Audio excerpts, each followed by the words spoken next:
Is it Derby or Darby? Derby. Why do you spell it Derby then?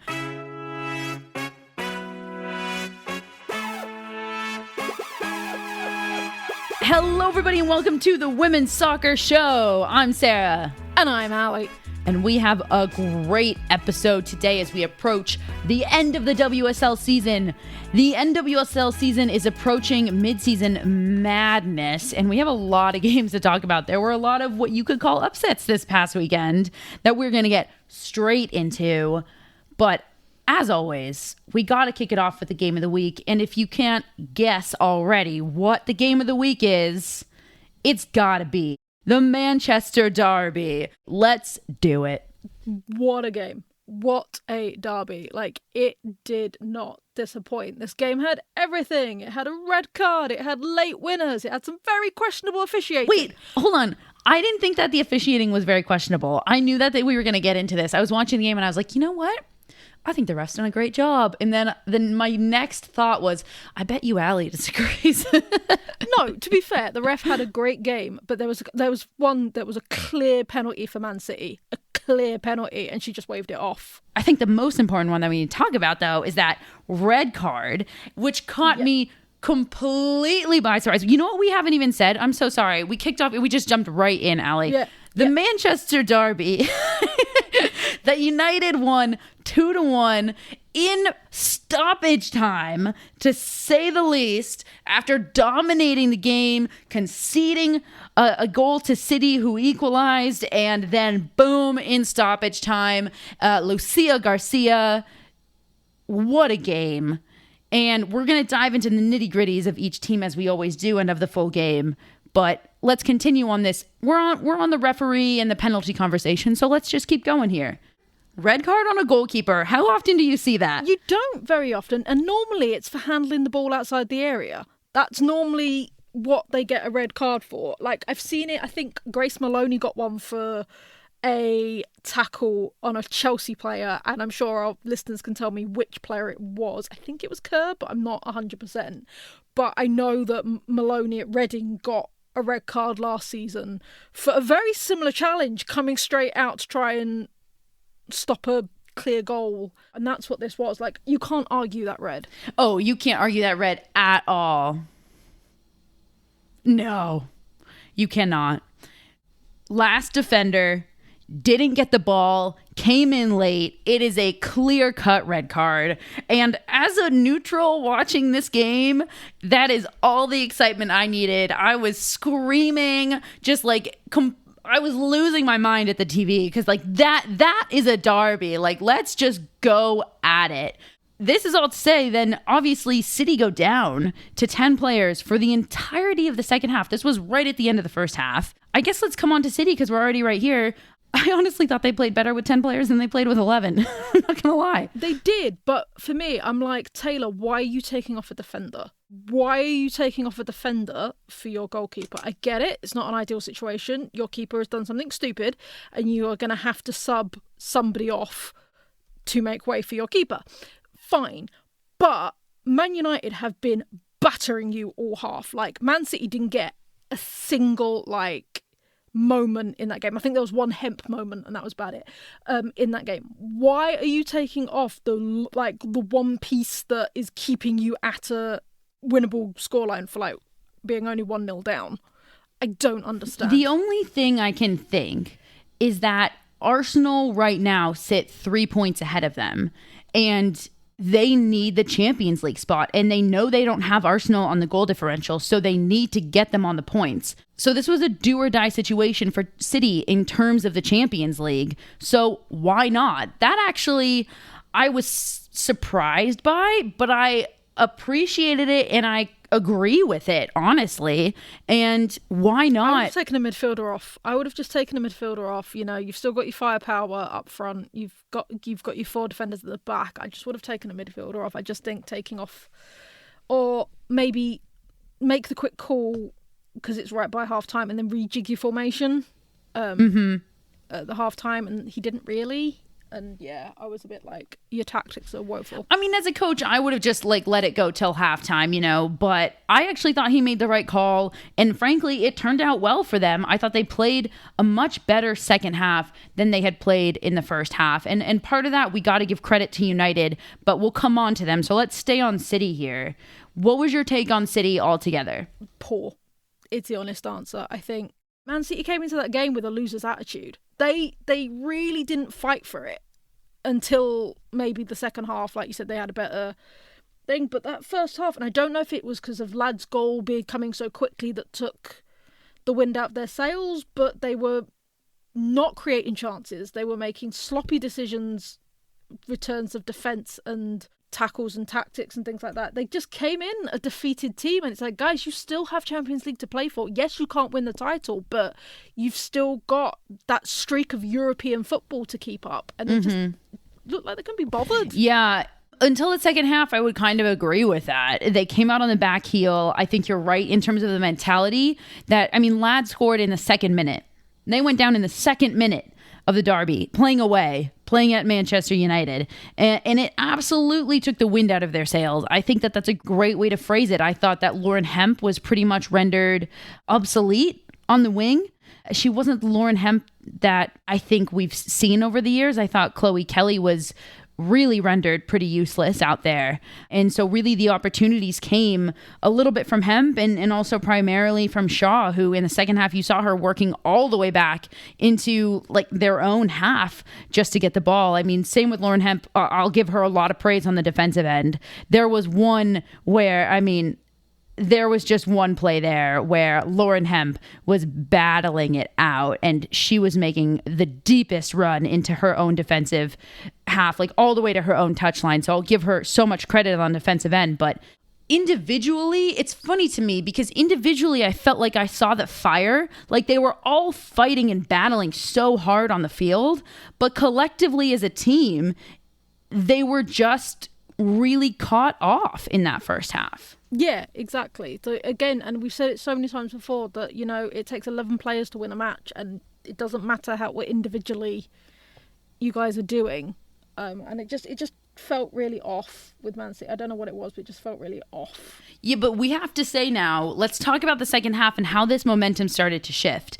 It was a slow shift because United absolutely dominated that first half. And then they really did start to dominate again coming out in the second half. And there's a lot to say there that we'll come on to. But slowly but surely, towards the 60th minute, City started to get some chances and it became more of this back and forth game. Yeah, so the goal, right, let's be honest, but I think the goal is indicative of Manchester City's this game and this season, because that was never meant to be a goal, okay? That was a cross. Yeah. Okay, that was a cross that happened to elude the Man United defender, which meant that Mary Earps was on the back heel because she didn't expect it to go. You can see, you watch the clip back, Mary Earps is pissed. Yeah.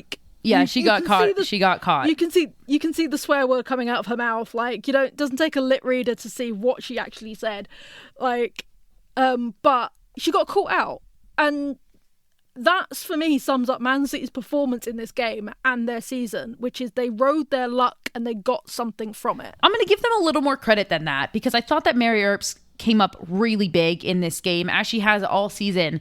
City had some shots that on another keeper would have gone in, and Earps got caught out this one time, and a goal went in. But that's not to say that City weren't creating chances; they weren't creating dangerous opportunities. For the love of God, in the last 10 minutes, I was worried that maybe City were going to take it. They were creating that many chances by the end of the game.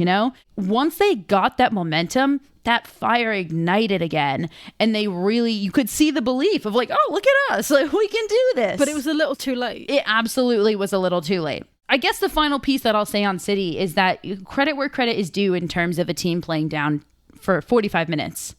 10 players for 45 minutes away in a derby when you're already down 1-0 and being able to get that equalizer and being able to just stay in it the way they did and to throw everybody forward and start creating chances and play as well as they did. Like I said, sometimes I forgot that they even had 10 players. You know, they were playing that well at points in the second half, and I give them full credit for that. And also, I do think that where they're falling right now on the table is where they should be as a team. I want to know, and this is probably a News in 10 segment, I want to know what it takes to get a manager fired in the women's game. We will see. Maybe a few other departures from City will do it. But they're talking about he's going to sign another year. That is a subject for another thing, but he's going to extend for another year.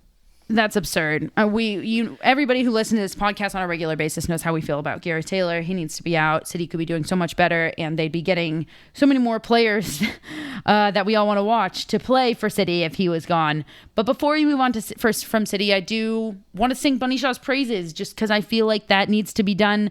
Can we do that? Because I'm seeing so much hatred to Bunny Shaw at the moment. After this past game? After this past game, and it's coming from a place that I'm going to call it from what I'm going to call it. It's a race thing, because it is clearly because they are talking about like, oh, can't step up in big games, can only score against little opposition. She's no Rachel Daly. And I'm like, shut your mouth. Shut your mouth. Yeah. Shut your mouth, because Bunny Shaw was playing a different position, as you said, in this Man United. She's playing a different role in this game, frankly. Different role, was creating chances. And it's more credit to the Man United defence and Mary Earps that she didn't score than a detriment to her. 100%. But it is a race thing. Let's be honest. It's coming out, and it's like, if Daly did that, because I don't think Daly scored against Man United. I don't think Daly scored against some of the top three. But we're not getting that. We're not getting that narrative. So yeah, let's put back on that respect on Bunny Shaw's name. We did a News in 10 about this, and anybody who wants to hear more specifically about this, and as we get into details, head over to our Patreon. You only need to subscribe to the lowest tier to hear those, all of those, but specifically this one about Bunny Shaw. So I'm going to avoid kind of repeating everything that we said on that, but completely echoing what you're saying, Ali, because I 100% agree. And to bring it into this game, first of all, the boos from the United fans, for me, unacceptable. I understand that they don't like that she went down. They thought she was faking it because they saw it in real time live. But I just found it pretty disrespectful. And also knowing that a lot of those fans are the same fans who have been saying everything you just mentioned about Bunny Shaw. The crossover's too much. Sorry, don't do it. Be aware. Second of all, Bunny Shaw within this game, it's so surface level of people to say that she can't score in big games, A, just because of this game, and B, it just to me indicates that you're not really watching the football match for what it is. All you're watching it for are the points on the board, and you're not actually seeing what she brings to the team and the dimensions that she brings to the team and everything she does for the team that is something other than put the ball in the back of the net. Because we were just saying how much she was able to come back into the midfield. When you're number 9, you can't do anything unless your midfield's working. And Bunny Shaw this entire game had to work back. She was essentially playing a 10. She was working back into the midfield the entire time, getting the ball, distributing, and then getting her butt back up, making runs, getting in the box, making herself available. And that's not even talking about this idea of sometimes when you have a star number 9 who can put away goals, that goal scorer's job is simply to draw defenders away from the ball. Balls on the left side, you head to the right side. Balls on the right side, you head to the left side, and that's your contribution to the game. And we saw her doing that in this game as well. It made me mad when Alex Morgan was getting flack for that in the 2019 World Cup versus Spain. And I think people need to pay a little bit more attention to the dynamics and the dimensions that these goal scorers can add to games. And I'll be the first to, I'll speak for both of us to say, this has nothing to do with Rachel Daly. We love Rachel Daly. This is about putting some respect on Bunny Shaw's name that consistently is taken away. Now that that's out of the way, let's talk about United. I don't even know where to start. Everybody had such a good game. Maya Letitia had one of the most heroic slide tackles in the middle of the 6 in front of her own goal in injury time in like the 91st minute to save this game. Onya Batye was doing Onya Batye things. I mean, best game I've seen Nikita Paris play in a Man United shirt. 100% best game Nikita Paris has played in, frankly, like 2 years in the WSL, just period. I think the big thing is the timing of the match, right? So Arsenal-Chelsea were the early kickoff. Man United know that nothing less than a win is going to keep their title hopes alive, right? Nothing less than a win. A draw or a loss, they're gone. They're done. Chelsea have the title for how many years in a row, right? So I think having that is the biggest oomph for Man United to be like, we have got to just go at it. And they just played superbly. Like, it's some of the best football I've seen. I agree. I have one bone to pick with them still, but let's keep it on the positives because overall, this was a superb game for Manchester United. We were just calling out some players who had incredible games. I mentioned Anya Bachi. I just want to say, that battle between her and Hemp on that wing, or when it was Bachi versus Shaw, either one was just fire. There was this like best defender versus best attacker. Let's go. Hayley Ladd with the absolute stunner in the second minute. I think if you had put money on Hayley Ladd scoring the first goal in the derby, you probably just won $1 million. Nobody had that. Right? They should, because Hayley Ladd is just phenomenal and surprising. But that wonder goal was just like... I'm just going to keep calling out. Hannah Blundell had also one of the best games I've seen her have in a United jersey. Leah Golden was Leah Golden, just absolutely fantastic. And Alessia Russo was on her game. And of course, Mary Earps. So where do you want to start with United? I want to talk about that back line. I want to talk about defensively because a lot is going to be said about the goal scorers. Quite rightly, they were two amazing goals at the beginning and the end of this match. Mm-hmm. They were. But that back line, even Turner, who we have called out to be one of the weakest links in the Man United defence, was on her A game. That back line with Earps, Battier, Letitia, Turner and Blundell was outstanding. The fact that you can keep the likes of Bunny Shaw, the fact that you can keep, Lauren Hemp, Chloe Kelly quiet was just... I would agree. I think this was one of, if not the best game that I saw as like a full back four for United. I would completely agree with that.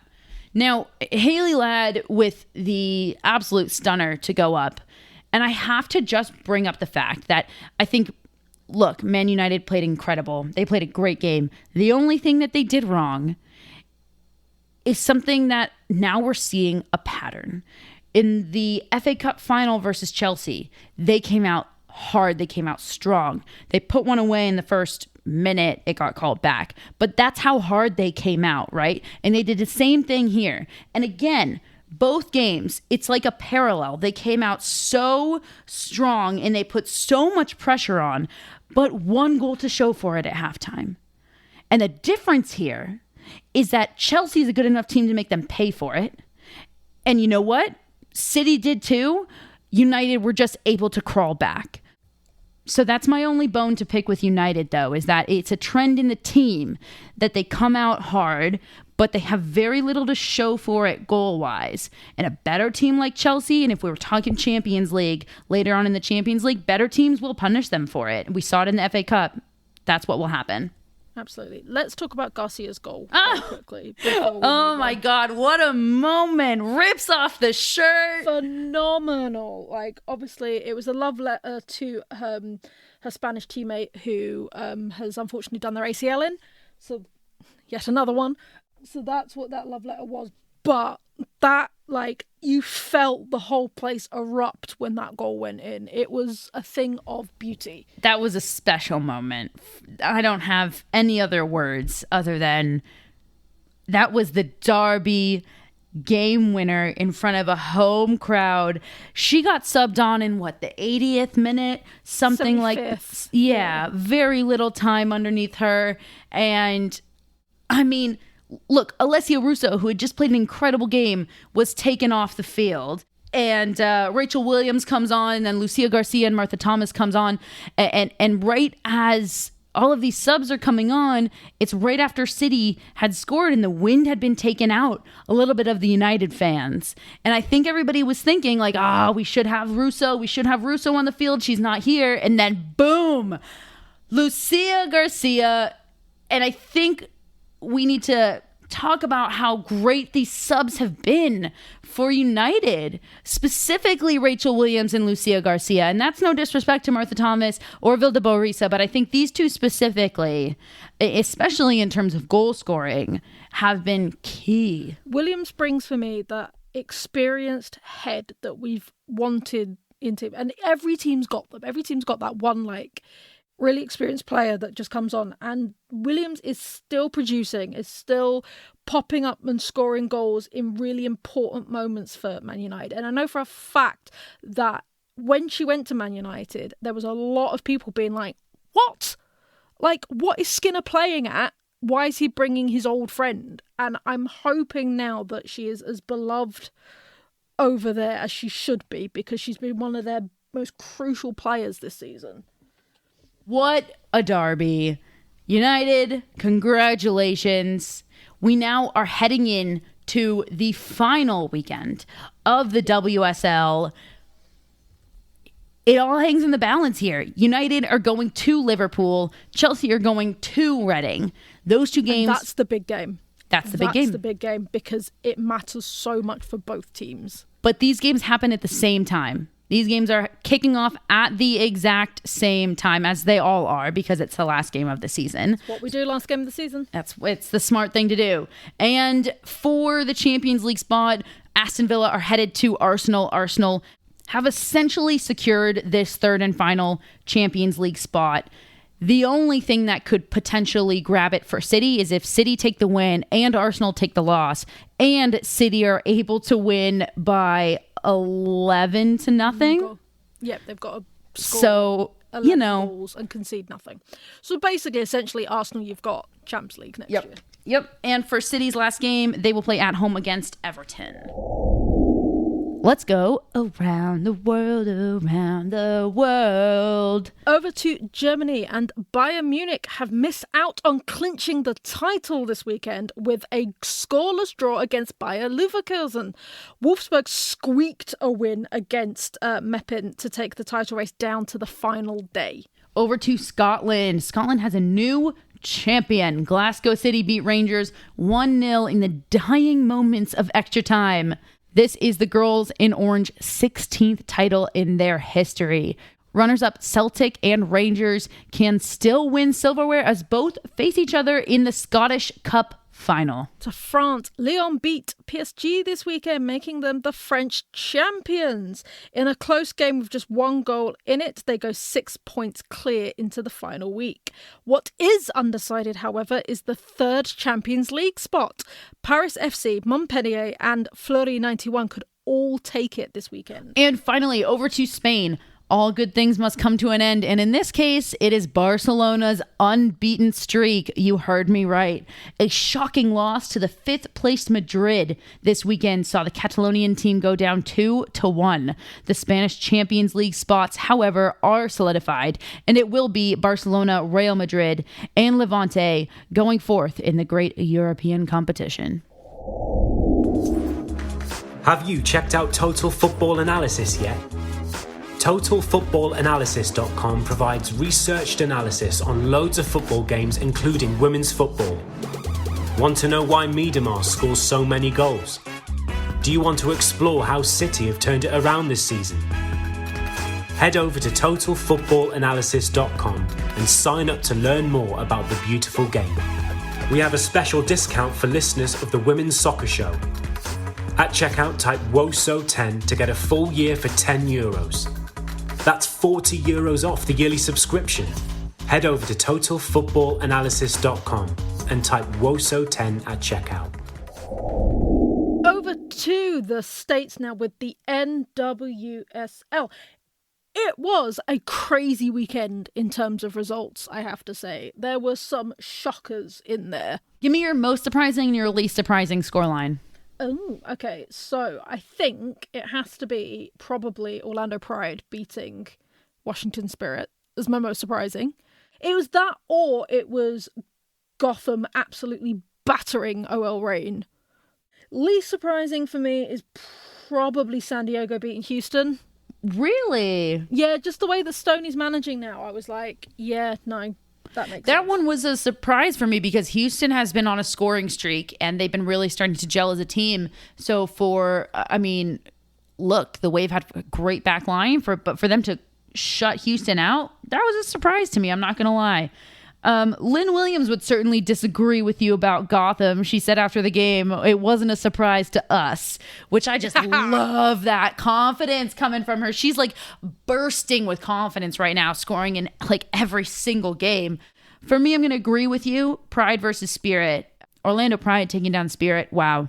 Least surprising, absolutely. Portland's 4-0 win to Chicago. Chicago's having a rough time right now, and Portland is not.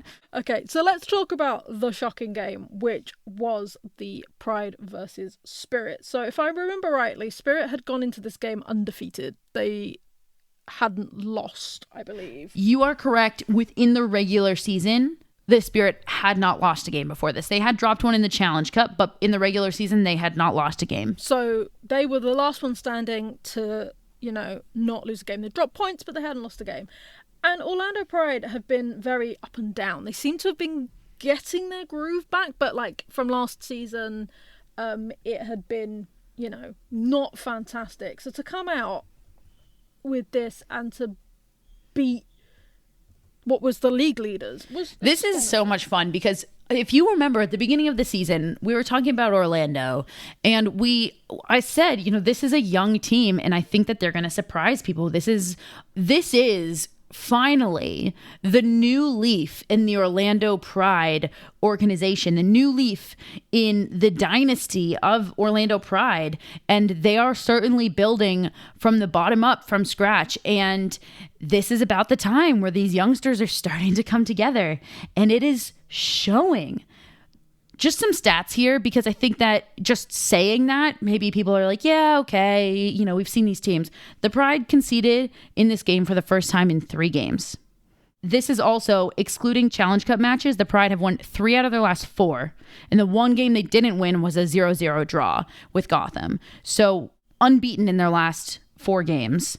And one of those wins was against San Diego Wave. They won 3-1. So this is a team that is certainly gelling right now, and they finally found a lineup, a formation, a goalkeeper that's been clicking, and now they're sticking with it. They were trying a lot of different things in the first few games, a lot of different goalkeepers. Can we shout out the goalkeeper, mainly because she's an ex-West Ham player? Yeah, she had a game. Let's talk about her. She had such a game.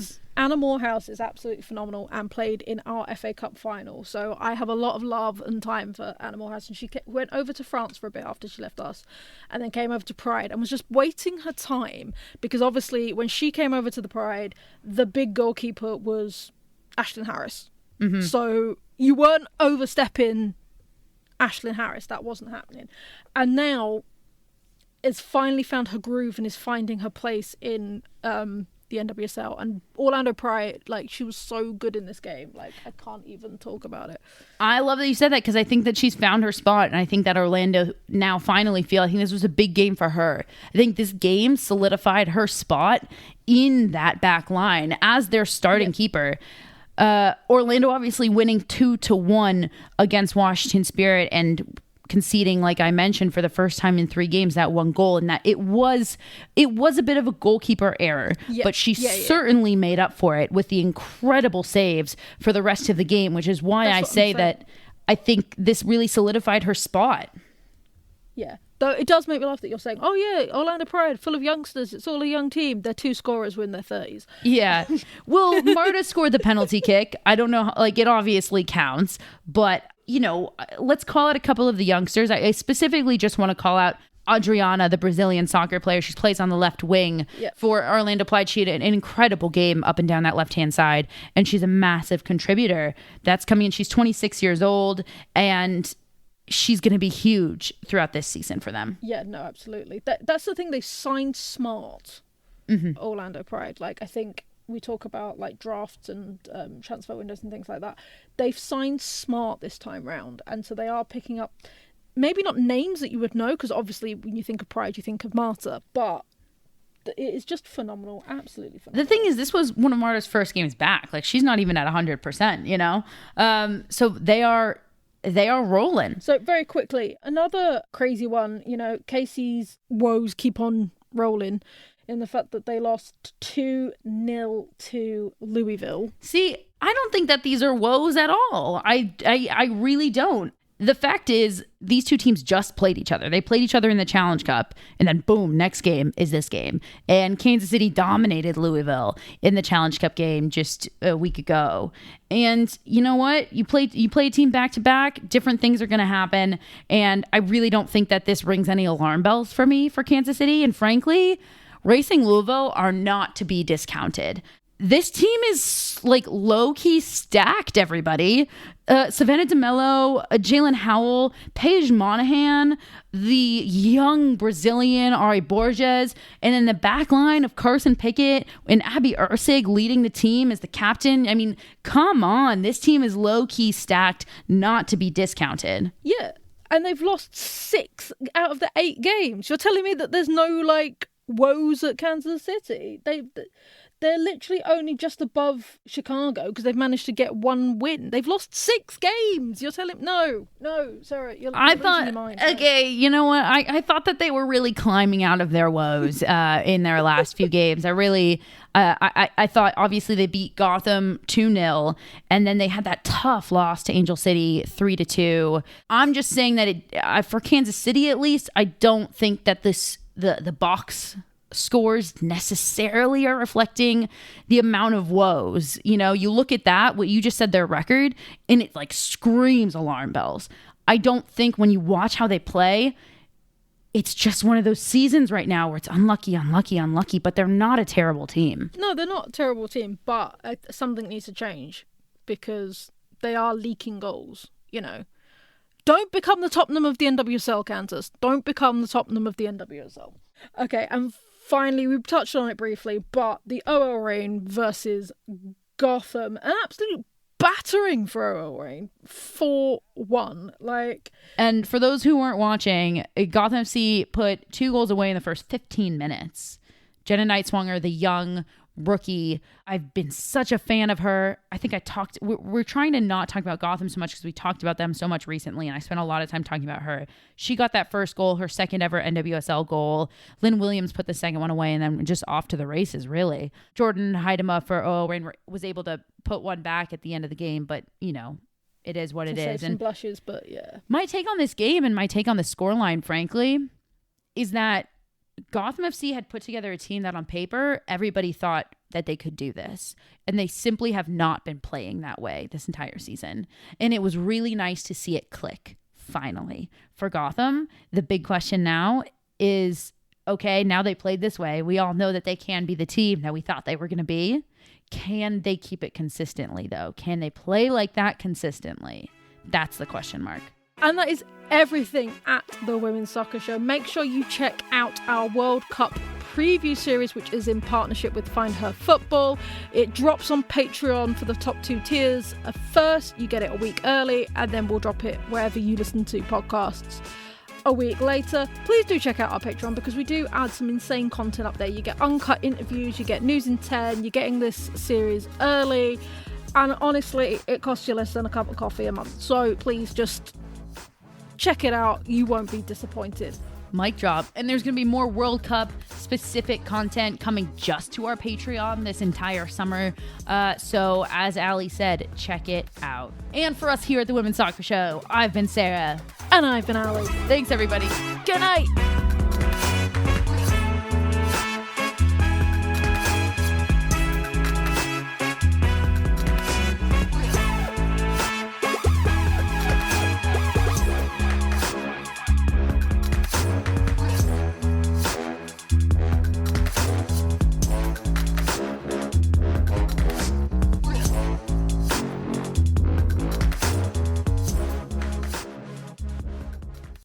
This podcast was edited by Monkey Hill Media. Visit monkeyhillmedia.com for more information.